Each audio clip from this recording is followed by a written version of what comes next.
Gracias, pues ya estamos aquí de regreso en Radio Centro con nuestra mesa de análisis periodístico.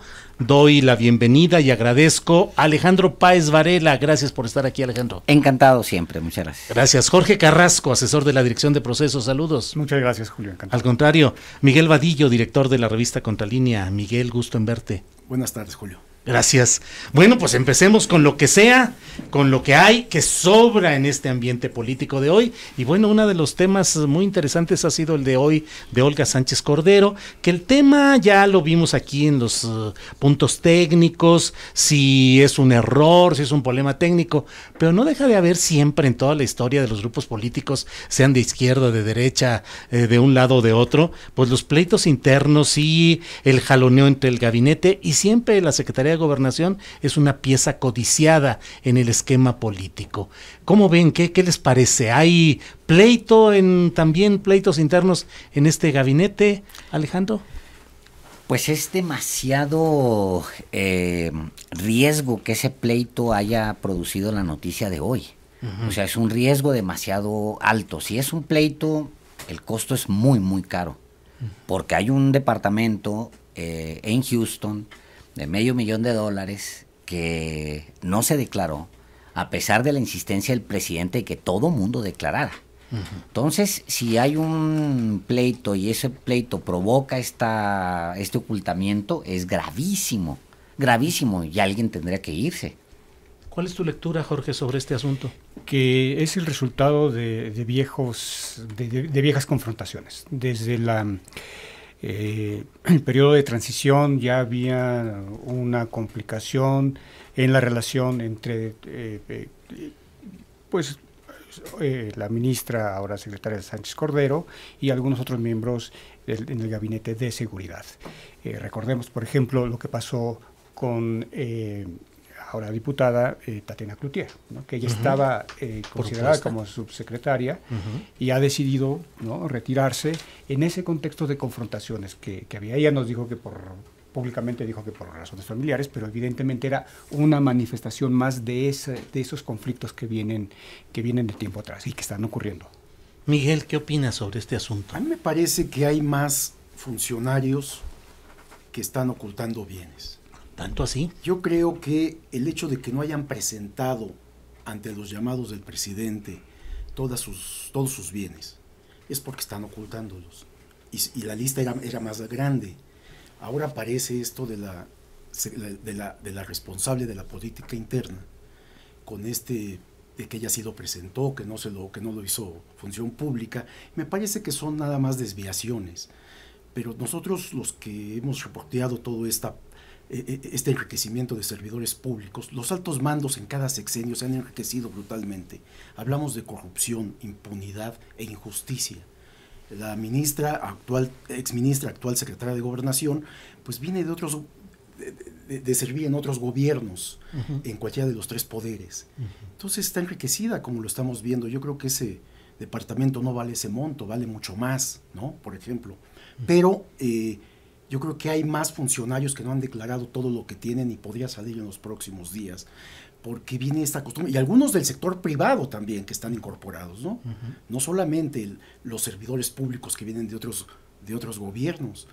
Es parte de lo que dice el presidente que va a atacar, que es esta corrupción, impunidad e injusticia. Habría que ver si va a ser despedido alguno de ellos por no declarar sus bienes, ¿no? Muy dispar el gabinete, ¿no, Alejandro Páez Varela? Algunos con más o menos buena exposición pública, otros pues virtualmente desconocidos. Cuando nosotros hemos sido reporteros, no sabemos al dedillo los nombres de todos los funcionarios, y ahora hay algunos o algunas que ni siquiera recuerda uno. La misma presencia de la Secretaría de Gobernación no es el poder ni la fuerza de los secretarios de Gobernación que hemos conocido, Alejandro. Sí. Yo me iría con mucho cuidado porque la ministra, siendo la primera secretaria de Gobernación en la historia, mujer, me iría con mucho cuidado con poder calificarla si es más poderosa o menos poderosa que sus antecesores, porque hay una sola referencia que es la primera ministra, la primera secretaria de Gobernación mujer.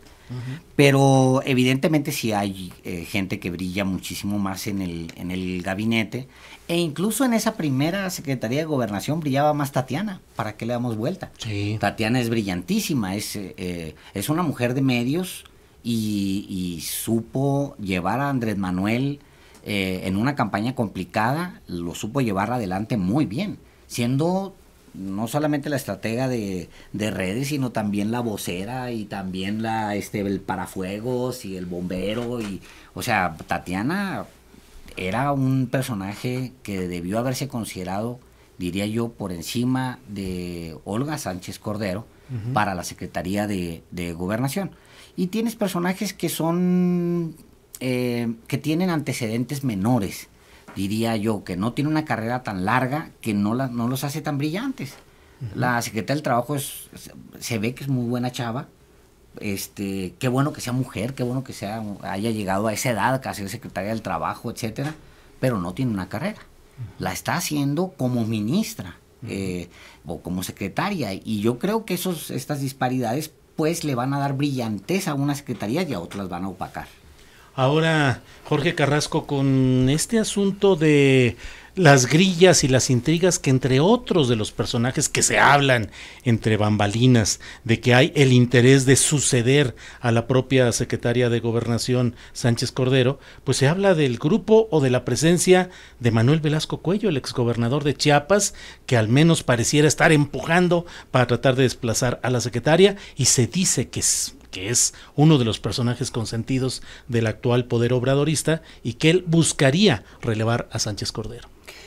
Imaginémonos a Manuel Velasco como secretario de Gobernación, vendría a confirmar la diferencia radical de lo que es hoy la Secretaría con lo que fue en años anteriores. Ya vimos desde los gobiernos del PAN cómo la Secretaría de Gobernación se redujo, se perdió fuerza, y si vemos hoy el diseño actual de la Secretaría de Gobernación, es una secretaría que perdió poder. Le quitaron básicamente el aparato de seguimiento, que era el CISEN, ahora Agencia de Inteligencia, le quitaron Policía Federal, le quitan toda la fuerza, le dejan el tema de derechos humanos, protección civil también se la quitan, se pasa a seguridad, de manera que el perfil, no me extrañaría la llegada del ex gobernador de Chiapas, pero no creo que hiciera alguna diferencia con lo que hoy es la Secretaría de Gobernación.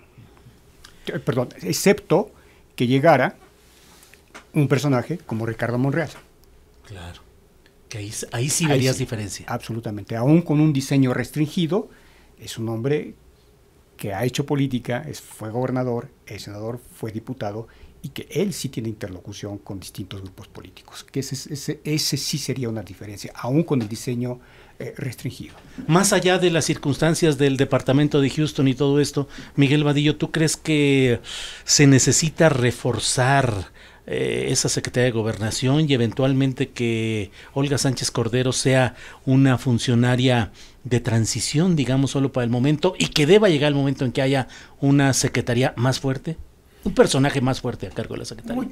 A mí me gusta que haya una mujer ahí, me parece bien esto que está saliendo, ojalá salga librada, si es que puede, y si Andrés Manuel lo consiente, porque él había sido determinante, quien no presente se va. Yo creo que se van a tener que ir algunos más, esperemos que cumpla su palabra, porque yo creo que no solamente el Poder Ejecutivo, los altos mandos, deben de presentar su declaración de bienes. Imaginémonos a todos los ministros de la Corte que se han enriquecido brutalmente, presentando sus bienes.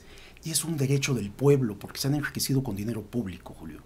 Yo creo que esta mujer, que tiene amplia experiencia en la parte jurídica, constitucional, legal, podría hacer un buen papel. Ojalá permaneciera, es mujer además, contra la costumbre de este país de que los hombres son los que han mandado históricamente. Yo también creo que Tatiana es alguien que tiene ahí Andrés Manuel para cualquier momento. Sustituir a la propia ministra de la Corte me gustaría también. No Manuel Velasco, por supuesto, ¿no? Sin embargo, sí es cierto que está muy cerca Andrés Manuel, ¿no? Apoyó a la campaña, estuvo trabajando en eso. El encargado de comunicación de Manuel Velasco está trabajando en el gobierno con Andrés Manuel López Obrador. Digo, la cercanía es notable, es evidente. Sí creo que tiene que tener un control y un manejo político más exitoso en este momento, pero la oposición, PRI o PAN, están reducidos ahorita. Es Andrés Manuel quien lleva la agenda política. Por eso es que no se ven las deficiencias de la exministra al frente de la política interna. Andrés Manuel tiene todos los controles y los hilos en este momento.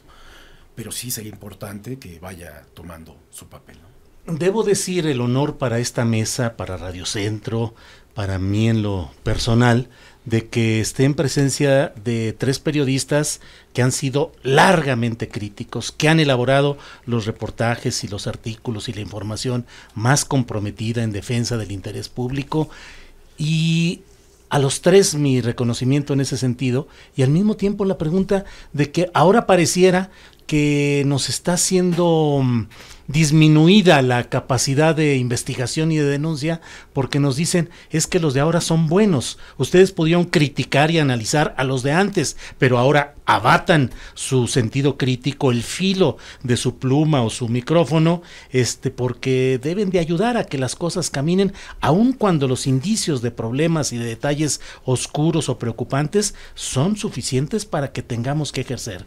esa obligación. ¿Qué piensas sobre esto, Alejandro Páez Varela? Que es un error, evidentemente, es un gran malentendido.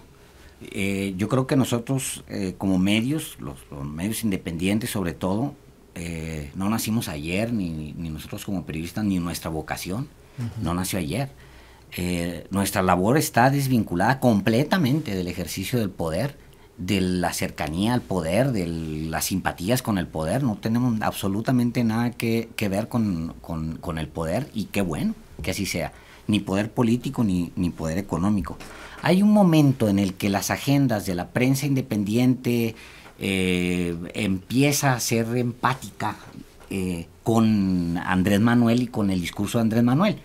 Te pongo algunos ejemplos. El tema de los desaparecidos, el tema de la muerte, el tema de la guerra, el tema de la pobreza, el tema de la desigualdad, son problemas que nos preocupan aquí en esta mesa la mayoría de nosotros, y en algún momento hacen un cierto clic, sobre todo en este último tramo de campaña. Pero te voy a decir una cosa, dentro de un año, cuando midamos las cifras de pobreza, de desigualdad, de muertos, de feminicidios, de desaparecidos, las cifras van a estar ahí, nosotros con las cifras, y el gobierno va a empezar a hacer crack con las cifras, por razones naturales. No digo que porque las vaya a negar o porque las quiera, no, por razones naturales. Simplemente en un año no va a poder mostrar resultados o los resultados que espera, es muy poco tiempo, ningún gobierno lo puede hacer. Y eso va a empezar a tener va a ser factor de confrontación con cierta prensa que durante un largo periodo se ha preocupado por esos datos. Jorge, ¿qué opinión tienes sobre este asunto? Creo, Julio, que planteas un tema de fondo crucial que tiene que ver con la viabilidad democrática del país. O sea, el tema de la relación del poder con la prensa te define mucho cómo es un país. Y nosotros durante muchos años hemos batallado para abrir fuentes, para hacer más pública la vida pública, como decía en la mañana López Obrador, transparentar los procesos, investigar, indagar a costa de muchas cosas, incluso ahora en esta situación tan violenta. Entonces, el trabajo de la prensa, de nosotros como periodistas, es la revisión de los actos de poder, no importa quién sea. No importa si es un color u otro, nosotros tenemos esa tarea. Entonces,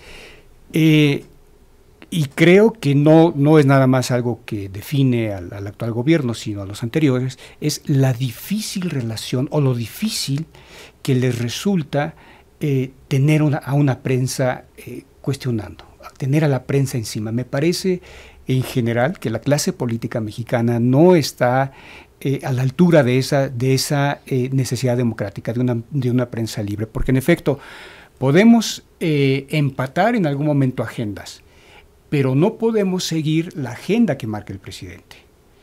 Hoy sabemos que todos los días por la mañana el presidente decide cuáles son los temas que se van a tratar en la conferencia, que se reproducen de inmediato en los portales, que se están comentando en los noticiarios de la tarde y que al otro día aparecen todavía en los medios impresos.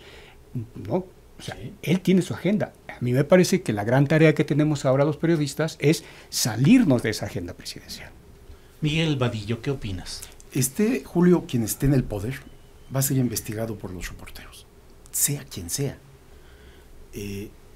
Muchas de las medidas que está adoptando el nuevo gobierno, que por eso llegó a la presidencia, pueden ser atractivas hasta para nosotros, algunos reporteros, podemos verlas con buen ánimo, pero vamos a ver cómo se cumplen, vamos a ver resultados, pero además vamos a investigar arbitrariedades, abusos. Eso no se va a acabar en 6 años en el sexenio. Hay mucho trabajo para los reporteros. Vamos a tener que seguirlos investigando. Pero aquí hay otro punto, Julio, y quiero comentarlo, que tiene que ver con la publicidad gubernamental. Tiene que ver con estas grandes partidas que en el último gobierno, el de Peña Nieto, se entregaron a la prensa y que de una u otra forma al grueso de la prensa las tenía controladas, no control contra los reporteros, control contra los dueños de los medios de comunicación por los enormes recursos que les dio, sobre todo los medios masivos. Vamos a ver, y hay expectativa, cómo van a distribuir este 50% que ha anunciado. El año pasado fueron 8.700 millones que dio Peña Nieto. Este año dice que el 50% serán 4.300, 4.400 millones. ¿Cómo va a distribuir y si va a repartir esto a los mismos de siempre? Que es un grupo de 10 que concentra el 60 o el 70% de la publicidad, porque es una forma de control de los dueños, que son los que mandan las órdenes hacia abajo. ¿Cómo van a presentar esta información? Los reporteros seguimos siendo reporteros y vamos a estar batallando en nuestros propios medios para dar a conocer las cosas negativas del gobierno de López Obrador. ¿Qué te parece esa idea de una nueva constitución, Alejandro Páez Varela?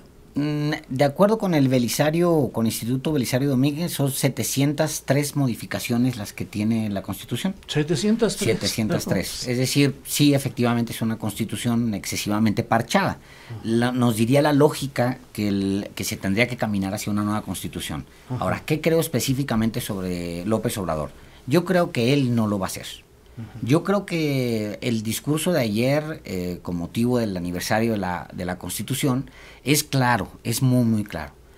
Se tiene que generar, se tiene que abrir esto a un debate y luego modificar la Constitución para que refleje la transformación que él cree que está provocando en el país, por un lado, y por el otro que conserve el espíritu, digamos, de la Constitución de 1857, que está muy cargada por el ánimo social, por esta vocación que tenía la Constitución francesa, por ejemplo, ¿no? Que de ahí, pues, creo se toma gran parte. Pero yo no veo a Andrés Manuel haciéndolo. Y no lo veo porque creo que abriría un frente que no necesita, que es: va a revisar la Constitución porque se quiere reelegir. Y no quiere reelegirse, al menos hasta donde yo lo veo y lo entiendo, no tiene ese deseo. Yo creo que se va a reelegir todas las veces que quiera, a partir de la gente que va a poner o que va a ir dejando, digamos, en los gobiernos. Un maximato tabasqueño. Bueno, ¿por qué no? Es más, te voy a decir, los gobiernos que han permitido una continuidad de la Ciudad de México, te lo dice, no es que estén mal. O sea, Marcelo fue un aterrizador muy eficiente de las políticas que impulsó Andrés Manuel, muy eficiente. Sean buenas, sean malas, lo que sea, ese es otro debate. Pero Marcelo Ebrard agarró y puso, digamos, que el obradorismo a funcionar realmente, después de que el otro se había peleado con medio mundo durante todo el sexenio y había puesto efectivamente las bases de lo que sería los gobiernos de izquierda, hasta Mancera, con mucha lástima, ¿no? Sí. Jorge Carrasco. Me preocupa, francamente. Sí. Me parece que esta pretensión de una refundación, ¿no? Dice, bueno, no la puedo hacer, pero voy a intentar, me voy a concentrar en 3 aspectos: impunidad, corrupción y democracia. Impunidad, ¿no? pues no necesitamos una reforma constitucional para echar a andar el aparato de justicia. Tenemos un montón de instrumentos que están ahí pendientes. La mera reforma de justicia penal que está sin operarse daría una manera distinta de enfrentar los problemas de justicia. Corrupción. Se va a querer poner en la Constitución en el delito de corrupción, o la corrupción como un delito grave, ¿no?, que implica que se puede prestar a cualquier cosa. No fianza. No fianza, es liberación, es la famosa medida de prisión preventiva. Y luego, democracia. ¿Qué significa cuando dice vamos a reformar la Constitución para que haya democracia? Eso se abre a cualquier interpretación. Porque, bueno, él cómo llegó a ser presidente, cómo llegó a ser jefe del gobierno de la Ciudad de México, pues por procesos democráticos formales. Nos guste o no nos guste cómo operan, pero en México hay 3 poderes formales, el legislativo, el judicial, es decir, ahí está la división de poderes clásica. ¿Cuál es su pretensión? Sabemos ahora que, bueno, y qué bueno para su proyecto que tiene la mayoría del Congreso, según su proyecto, es lo que aspiran todos los gobiernos en el mundo, tener al Congreso de su lado. Está bien, hay una condición que le favorece, pero el Poder Judicial, me parece que ahí también habría que poner mucha atención, porque si el presidente, como dijo la semana pasada, cuando nos dio a conocer el caso de los exaccionistas de Modelo, del Grupo Modelo, cuando dijo: nosotros intervenimos para que se cambiara el proyecto de resolución en la Suprema Corte. Me parece que ya son palabras que nos tienen que mantener alertas de qué es lo que quiere hacer el presidente con el judicial. Vamos a dejar este tema del Poder Judicial y estas observaciones de López Obrador para la siguiente ronda de preguntas y terminemos con esta idea de lo que estamos hablando sobre la idea de un constituyente, una nueva constitución. Sí, Miguel. López Obrador ya dijo: no me da tiempo, yo no voy a hacer la nueva Constitución. Sí va a haber reformas en estos puntos que mencionaba Jorge. Pero yo creo que no es un problema de constitucionalidad. Tenemos una de las mejores constituciones del mundo con un enorme sentido social. Acá el punto, y una relación de poderes, pues, que explica la relación de sociedad con el poder público. Acá el punto es cumplir la Constitución. Tenemos una buena Constitución y unos pésimos gobernantes en lo que ha sido hasta ahora, en donde la corrupción, la injusticia, la impunidad han dominado las acciones de gobierno. Entonces, hay una buena Constitución y no hay unos buenos ejecutores de nuestra Constitución. No hay que hacer una nueva Constitución y cambiarla, hay que cumplirla, que es lo que no han hecho los gobiernos, ¿no?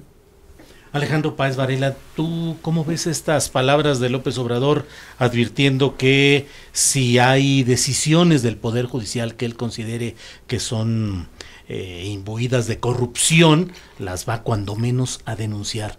¿Es su función? ¿Puede hacerlo? ¿Altera el equilibrio de poderes? Mira, el jefe del Ejecutivo es el jefe del Estado mexicano, y no que tenga un suprapoder, pero sí tiene un poder, aunque él dice que este no es el poder de los poderes, tiene un poder sobre casi todos los demás. Yo no sé si lo más sano para él sea tener observaciones a los otros 2 poderes, porque uno ya lo tiene en la bolsa, y el otro sería el único que pudiera servir de contrapeso.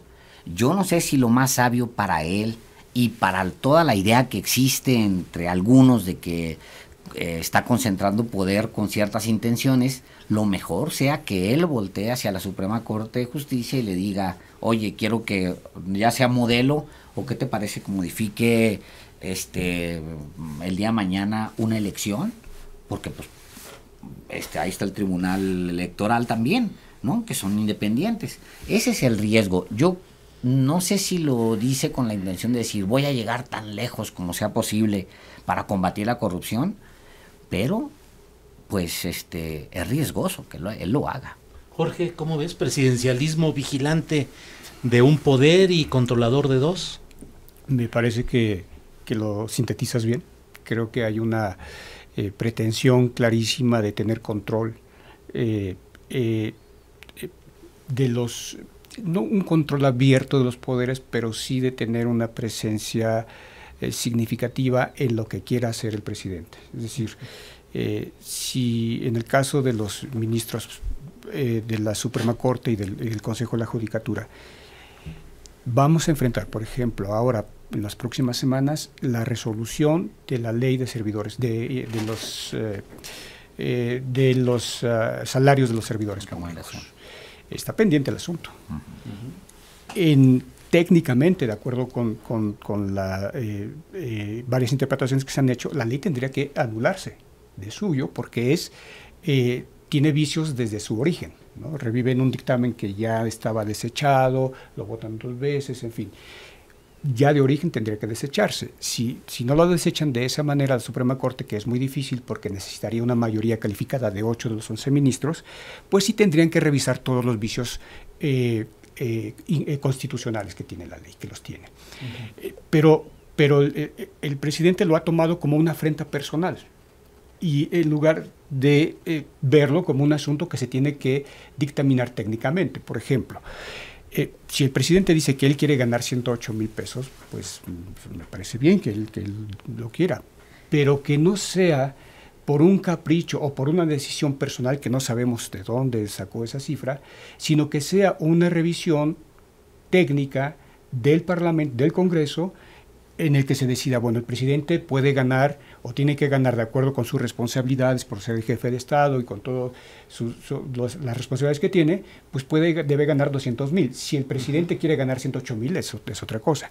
Y a partir de esos 200,000, de esa definición técnica, pues entonces sí definir cuánto puede ganar. Pero sí me parece que hay una pretensión del presidente de que se haga su voluntad en los otros poderes. Miguel Vadillo, ¿cómo ves esta voluntad discrecional que pueda manejar y ver todo lo que son otros poderes, el Poder Judicial? A mí me parece que el presidente llega con la visión, que es la visión de los mexicanos, del enorme abuso y corrupción del poder público. Y hablo de los 3 poderes. Si hay corrupción del Poder Ejecutivo, como lo sabemos y lo hay, es censurable porque se están robando el dinero del pueblo, lo que pagamos de impuestos. Y recursos naturales, por supuesto.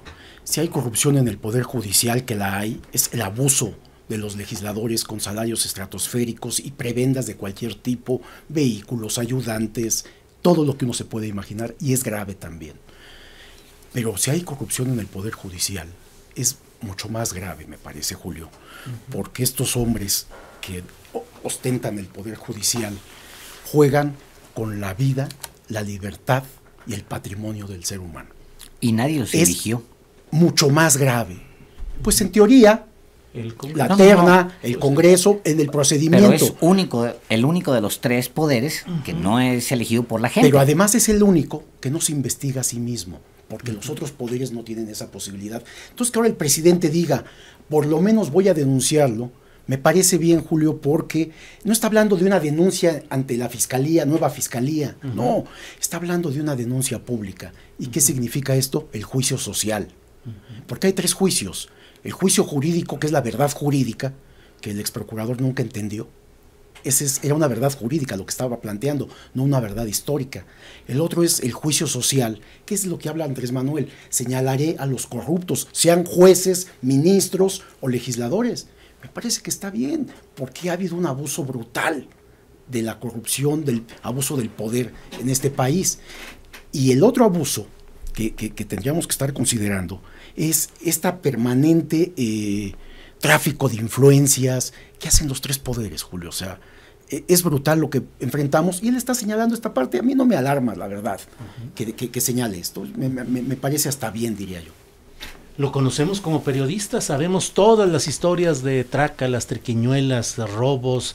Creo que ninguno de los aquí presentes meteríamos las manos al fuego por la limpieza operativa y procesal del Poder Judicial, con sus excepciones, como diría el propio López Obrador. ¿Cuáles? Bueno, pues algunas. No, los que hemos enfrentado algún asunto en tribunales, los que hemos enfrentado juicios, puta, desde que vas entrando te empiezan a cobrar. Así es. El que saca las copias, el de las actas, y eso lo ignora los ministros de la Corte, no les importa, Julio. Estábamos viendo el caso del Infonavit y nos decías, Miguel Vadillo, que el Infonavit no puede ser auditado en sus operaciones por un acuerdo de ellos mismos. Sí, el comité del que es el que manda en el Infonavit, que es un grupo de patrones, obreros, y creo que también el gobierno está tripartita, no ha autorizado que ni el órgano de control, es decir, la Secretaría de la Función Pública, o la Auditoría Superior de la Federación hayan auditado, no entregan la información.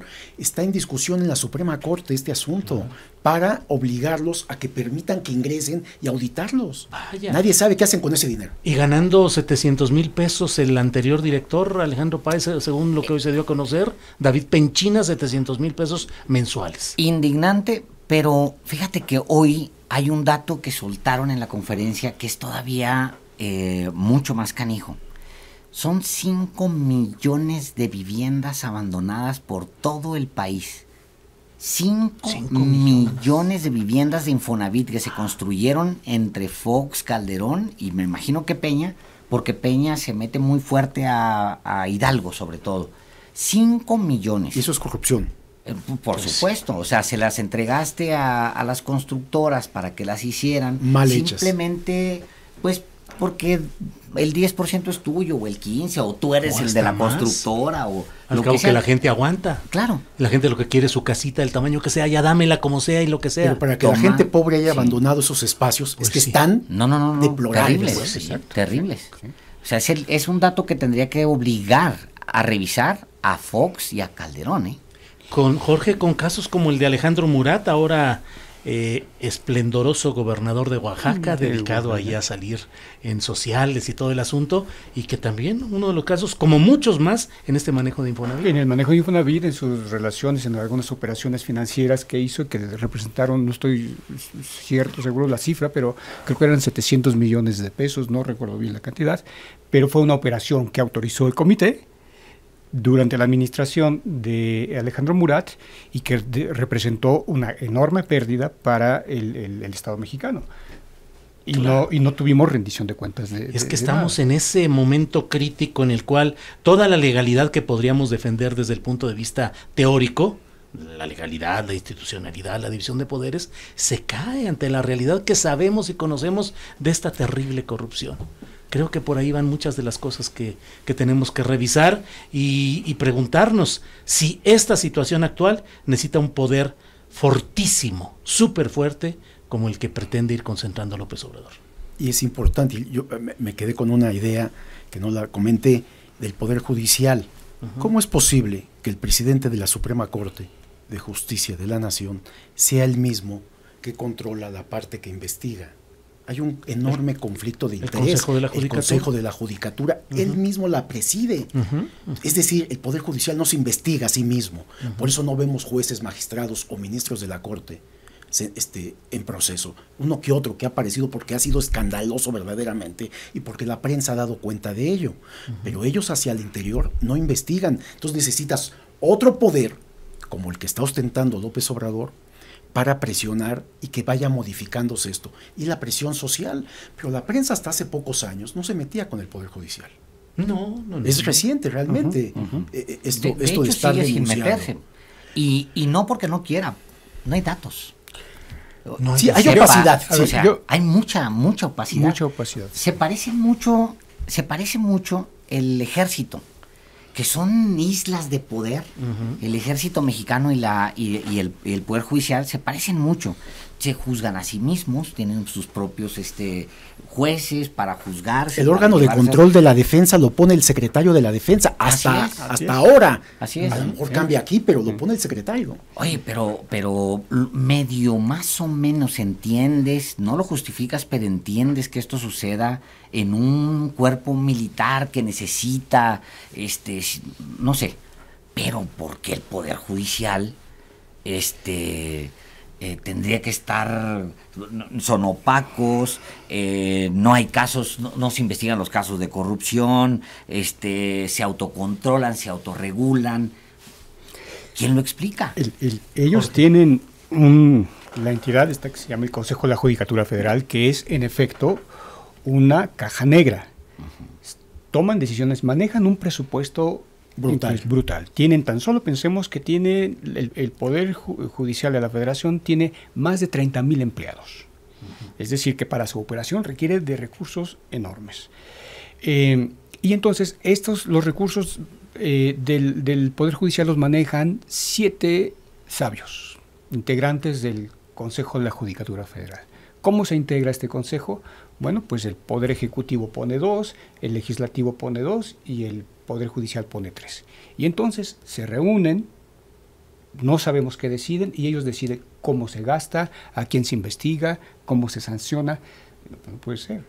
Es decir, es un poder, en efecto, como dice Alejandro, absolutamente opaco. Si nos quejamos de lo que con lo que pasa con las Fuerzas Armadas, creo que con el Poder Judicial también tendremos que decirlo, que ese diseño se tiene que modificar. Y como dice Miguel, no es posible que el que sea presidente de la Suprema Corte presida este órgano, porque entonces tiene todo el control. Miguel, ¿podrá desmantelar López Obrador todo esto? ¿Tendrá tiempo y fuerza suficientes? Yo no sé si lo desmantele, Julio, pero sí me ha parecido interesante. Y empiezo con el asunto del salario. Él no podía y no va a poder, porque quien decide la constitucionalidad de los 2 artículos que están confrontados es la Corte precisamente, y ellos junto con la exministra y secretaria de Gobernación dijeron no se va a bajar el salario, es decir, ya sentenciaron ahí. Pero lo que sí creo que la tirada de López Obrador es señalarlo, que haya, vuelvo a lo mismo, un juicio social, y en el juicio social los ministros de la Corte ya resultaron culpables de ser abusivos. Ahora uno ve un ministro en un restaurante y la gente que lo identifica los ve como un abusivo del sector público. Es decir, la crítica social, que a veces es más contundente que la verdad jurídica, eso puede ir modificando este criterio. Ejercer ese juicio social, Alejandro, implicaría un presidente de la República pues en la plaza pública, en la denuncia, en el activismo. López Obrador va a ser un presidente de la República en el activismo. Esta frase que dijo en Palacio Nacional el presidente de la República: el pueblo se cansa de tanta pinche tranza. Que lo diga él, nos demuestra o nos da a entender que va a ser líder de plaza y de denuncia. Más bien nunca se salió de la plaza pública. Yo creo que él se mantiene en la plaza pública. Y la conferencia en la mañana es una especie de plaza pública. Pues sí, y los fines de semana, los actos que hace también son de plaza pública. Pero lo dice muy bien Miguel. Efectivamente, yo creo que él va a recurrir a ese poder de la plaza pública para enjuiciar y poder conducir cambios que de otra manera, de verdad, no se pueden lograr. Bajaron el salario, ¿no? Claro. 25%. Claro. Ya tuvo un resultado, Julio. Sí. Romper esa no es que es el poder judicial, hay que romperla, se tiene que romper. Y estoy seguro que Andrés Manuel va a recurrir a todo lo que tenga en las manos, empezando por la plaza pública, que de acuerdo con las encuestas, pues cada vez es más de él. Jorge, ¿es imprescindible esa concentración de poder? Yo me parece que sí es un recurso, es importante, es un jefe de Estado con un apoyo envidiable para muchos en el mundo, pero me parece que tenemos también que apostarle y reconocer y darle fortaleza a las instituciones. No podemos regresar a un régimen del hombre fuerte. Me parece que lo que tenemos que hacer son instituciones fuertes. Si este activismo del presidente ayuda a la consolidación y a la revisión de esos poderes, me parece muy bien. Pero si esto tiende a la concentración unipersonal del poder, ahí sí creo que sí tenemos que estar muy atentos como periodistas. Ya nos quedan pocos minutos para cerrar esta interesante mesa de análisis, pero no puedo dejar de pasar. López Obrador ofreciéndole disculpas a Felipe Calderón por este asunto de tráfico de influencias, corrupción y demás. ¿Cómo lo viste, Miguel Vadillo? Es como un salvavidas que además no cae muy bien a la sociedad. Ajá. Un salvavidas por todos los señalamientos que hay contra este expresidente, porque por supuesto sí es inmoral, ¿no? contratarse, así hayan pasado legalmente los años adecuados para poder, que es un año, para poder contratarse, se están contratando con la empresa a la cual beneficiaron desde el poder. Que es el caso de Calderón y también el de Zedillo. Y de Zedillo, y yo no dudo que los otros tengan ahí algo también en empresas privadas y demás, ¿no? Pero lo hizo porque no quería seguir en esta polémica, ¿no? Y le echó un salvavidas que el otro cachó muy bien, porque además ya dijo que le agradece al presidente y que sería bueno el diálogo, ¿no? Quiere una salida por ahí, está escondido. Y como bien dice Alejandro, Infonavit y muchos otros casos podrían ser el motivo de investigación ahora que se haga la encuesta, porque los mexicanos van a decir, investiguen a los expresidentes. Jorge, ¿qué opinas de esto y cómo ves este dato también de la próxima encuesta respecto a los expresidentes? Es crucial. Yo creo que el presidente López Obrador tendría que definirse qué hacer con los expresidentes.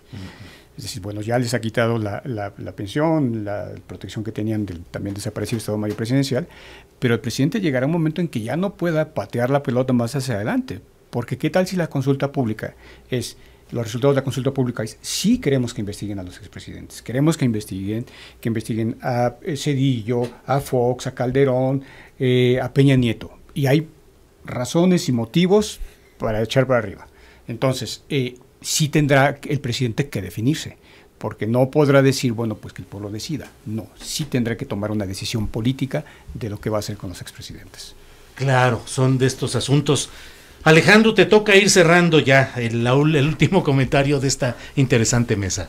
Sí, me quedé pensando en todo lo que ha hecho López Obrador para tratar de batear el asunto de los expresidentes, pero me voy a regresar a la pregunta de Calderón. Yo creo que López Obrador no le ofreció disculpas. Revisé otra vez los audios, no le ofreció disculpas. El día anterior habla de un expresidente. Y el día en que habla sobre la disculpa, dice, bueno, me va a tener que perdonar como una muletilla el presidente Calderón, pero pam, lo usó como una muletilla, se lo aislaron en una parte de la prensa, se publicó como tal, y luego Calderón reaccionó a una frase aislada, pero no. Yo creo que nunca le ofreció esa disculpa. Pero de hecho no dice perdón, dice ofrece disculpas. Sí, ofrezco disculpas de antemano, pero y pum, le pone nombre por primera vez. Bueno, pues muchas gracias.